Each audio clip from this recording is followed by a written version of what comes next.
We have an exclusive interview with the returning SGA Vice President, what she has in store for the next year. Plus, we investigate professor salaries and who is the highest paid. And the Braves are back in town, what that means for parking options. Those stories and more tonight on Panther Report. Good evening, I'm Yasmina Alston. And I'm Alex Ositis. Lanier Henson and Ashley Uzamir were announced as the Executive President and Vice President of the Student Government Association after a week-long vote. Henson and Uzamir, who is the sitting Vice President, will begin their terms on June 2nd. Reporter Kimble spoke with Uzamir about her plans. All blue, all impact. The 2014 SGA election results are in, and it was a clean sweep for Team Impact over the Students' First Party. Team Impact won all of the executive officer positions, including Lanier Henson and Ashley Uzamir being elected president and vice president over Victoria Davis and Matthew Altman. I had an opportunity to speak with Vice President Uzamir to talk about her win, President-elect Henson, the success of Team Impact this election cycle, and what their agenda will be with SGA going forward. On a scale of 1 to 10, like 10 being like super confident, like we're gonna win, I was probably around a 6, only because the other team, the other tickets that were being formed, they also were some really good students, really good student leaders. The only thing that kind of boosted my confidence was their lack of SGA experience. So I think that was the only kind of like resting or like comfortable factor that I had, but they campaigned hard. They also had flyers and buttons, and so they put up a really good fight as well. So the platform at the top of the Team Impact ticket included the eventual creation of a 24-hour library, as well as that of a 24-hour study space in the area of the current law building that houses the law library. That library will move to the new College of Law when it opens in the fall of 2015. I think that all of us as a board and as a team, we have our hand in so many areas of campus. So I think that it'll be much easier to get everything that we need done. Just making sure that all of us are on one page. And there's always power in numbers. It's not just, even though me and Henson are, president and vice president, we still have an entire board, an entire Senate behind us. So.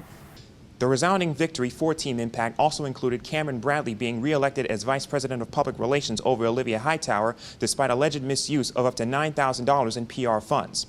Dayvon Page was also elected as VP of Student Life, despite a report from the Signal that says he was involved in an altercation between members of the Alpha Phi Alpha and Phi Beta Sigma fraternities on Friday, March 28th. To see more of our interview with Vice President Uzamir, you can log on to our website at gstvonline.org. Reporting from outside the SGA office in the University Center, Akeem Baylum for GSTV News. The Braves are back, so that means some changes to parking for students. Generally it's an inconvenience both times, right? Because I teach Tuesday, Wednesday, Thursdays in the evening, so I have evening classes. So even if we have to be out here by 5, usually it changes my schedule. Well, first of all, I have a very panicky walk over here because the buses stopped running, obviously. But usually I will take MARTA or park in the decks. Students parking the blue lot on game days must move their cars by 5 p.m. to avoid being towed. For a schedule of when you can and cannot park at Turner Field, visit our website.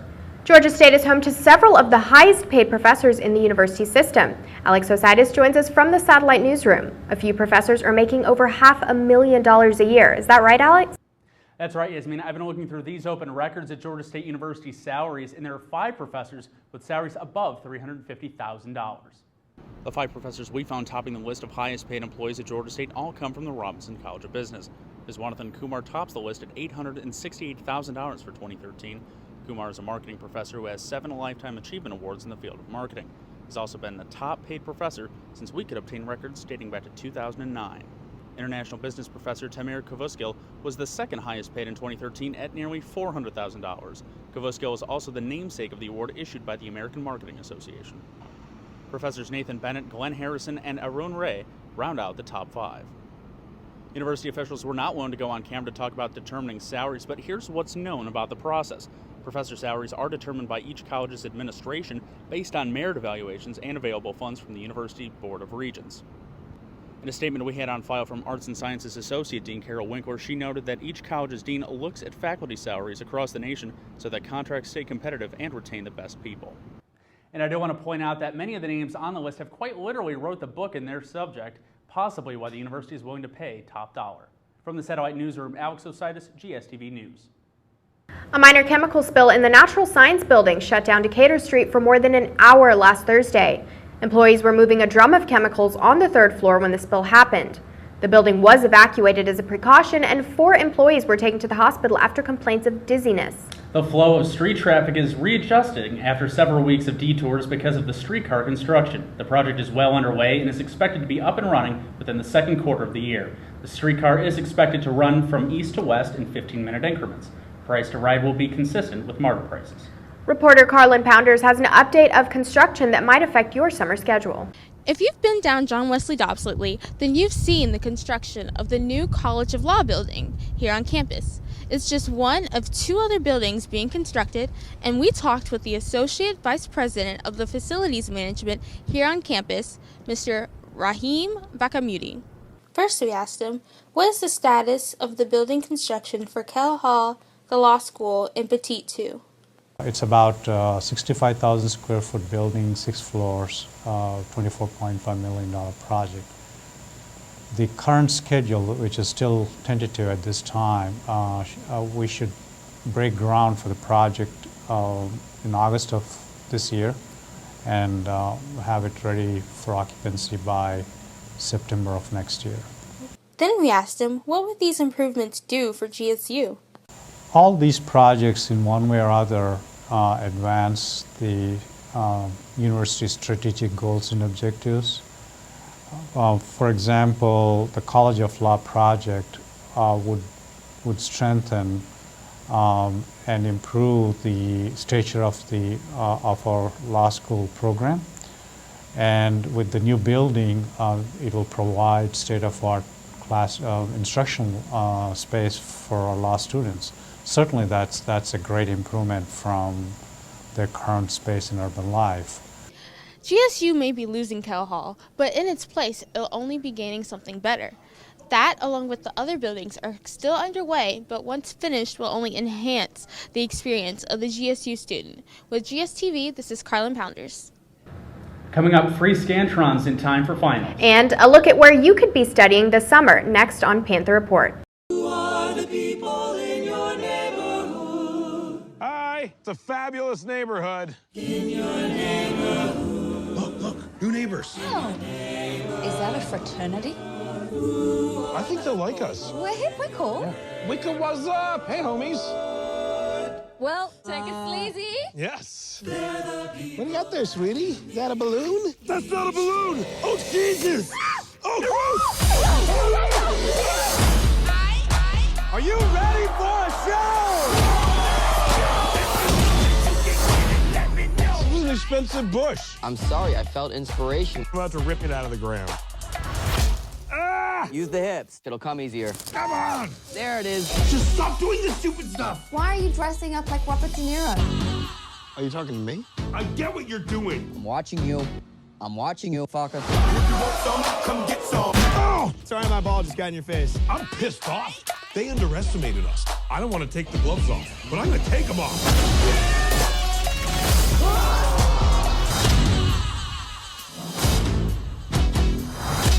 With finals week fast approaching, Scantrons and Blue Books are just some of the materials students will need. Reporter Jade Hall has more on where you can get those items for free. With finals right around the corner, the Student Government Association wants to remind you that they offer free Blue Books and Scantron forms in the SGA office.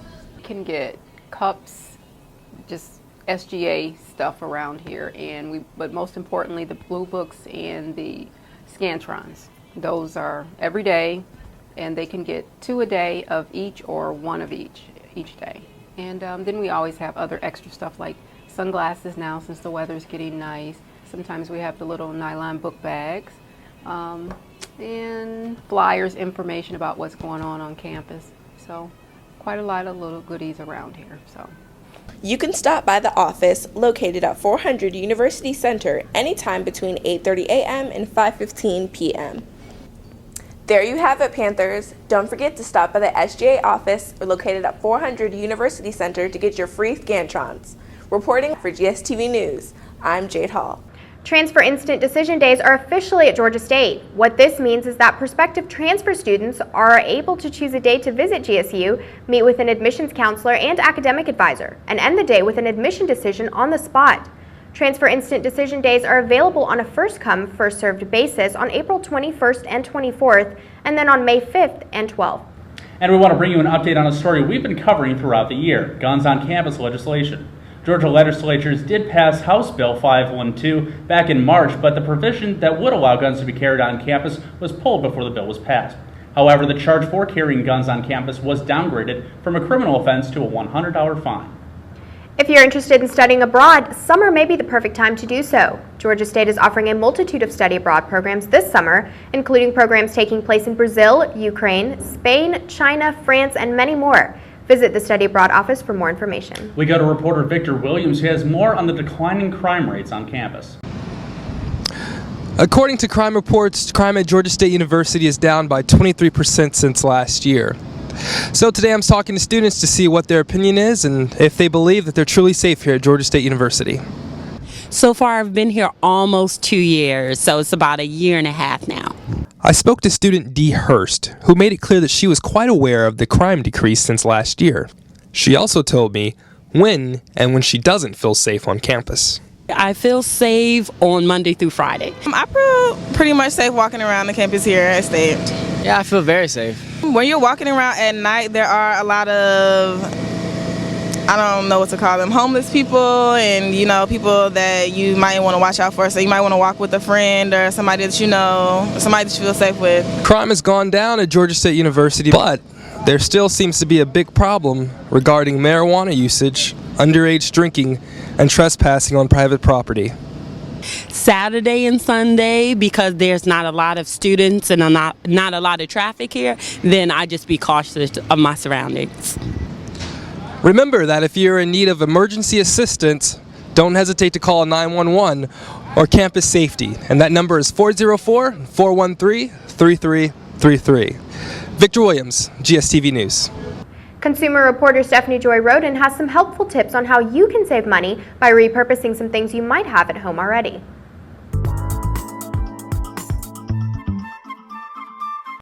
To repurpose is simply to redesign the reason something exists, is done, or is used.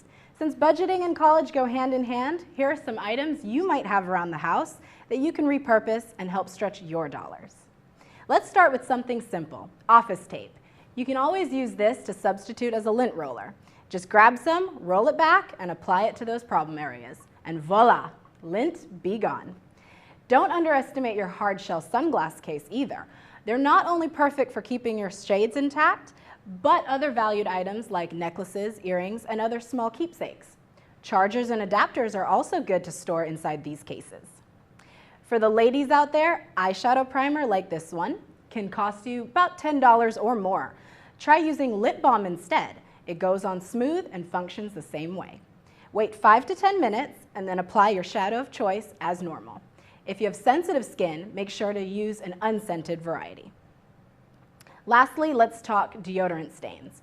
We all get them now and again, and they love to show up on black shirts. If you can get your hands on an old 80s shoulder pad or swimsuit cup, it will prove to be a huge keeper. Just damp it, apply it to the white marks, and give time to dry. In a few minutes, those stains will be all gone. That's your Consumer Minute, and remember, it's your money then and now. I'm Stephanie Joy, Yasmina and Alex, back to you.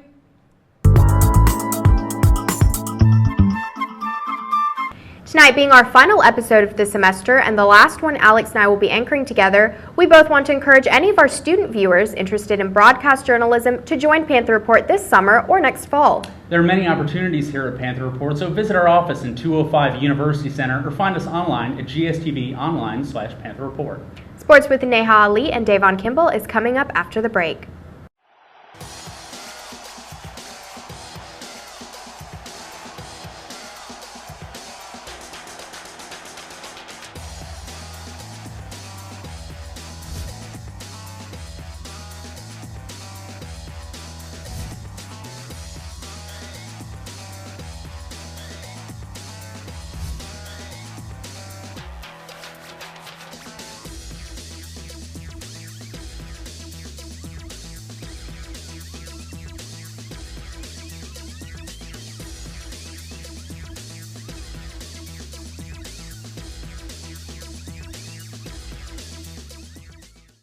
Big news this week in sports as we learn about 2 coaches fired and the addition of an NCAA basketball champ to the men's team. I'm Dayvon Kimble. And I'm Neha Ali.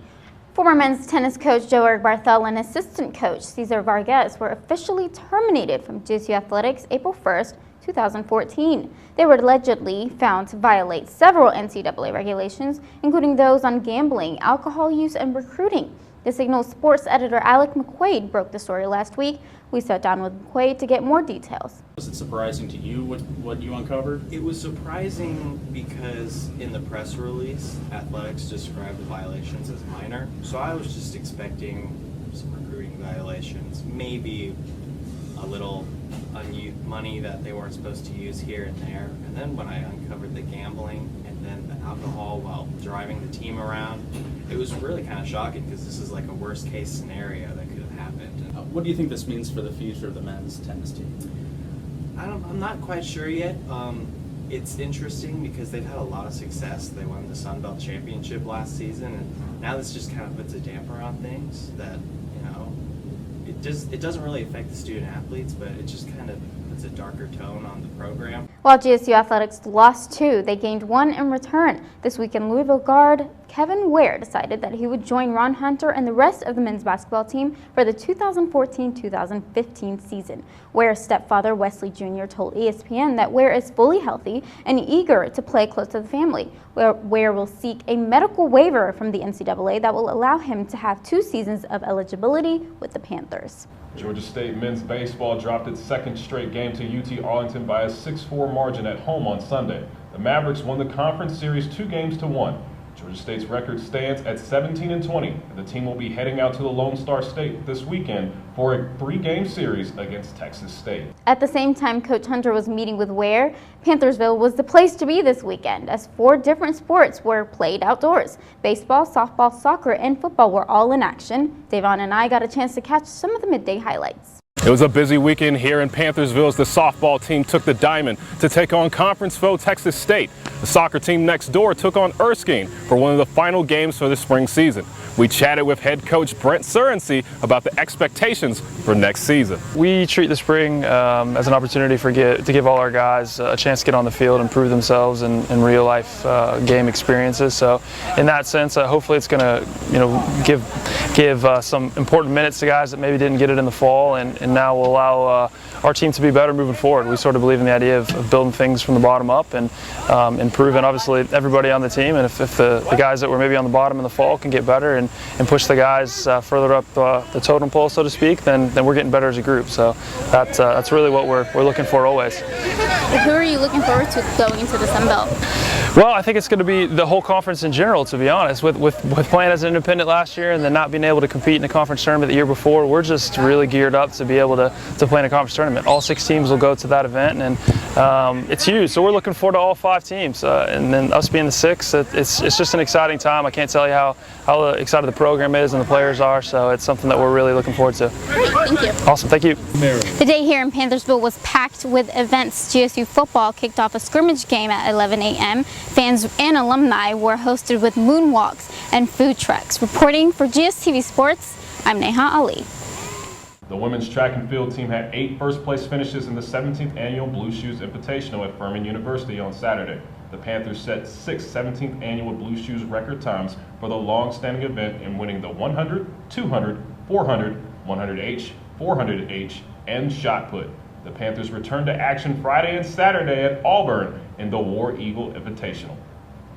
Junior tennis star Masa Grigan has a big weekend ahead as she prepares for the Sun Belt Conference Championship. We sat down with the native from Sylvania for this week's Athlete of the Week. I've been playing tennis for 17 years now, oh my God. Usually when I used to say that, it was like 10 or something, but now it's like, I feel old now. Yeah, I started playing when I was 6. So then after I graduated high school, I was supposed to come here, but then I decided to stay back home for 1 more year and go to medical school. But after that, I wanted to, because I still had the opportunity to come here, and like I had the offer for a full scholarship. So I said, like, I want to come here for 1 year just for 1 year to see if I like it or not, and like to experience America and like see how if it actually is like people are making it sound like it is. So yeah, and then my plan was to go back after 1 year and continue doing med school, but I really liked it here, so here I am still. And my parents don't necessarily like that since I'm an only child, but yeah, they had to get over that.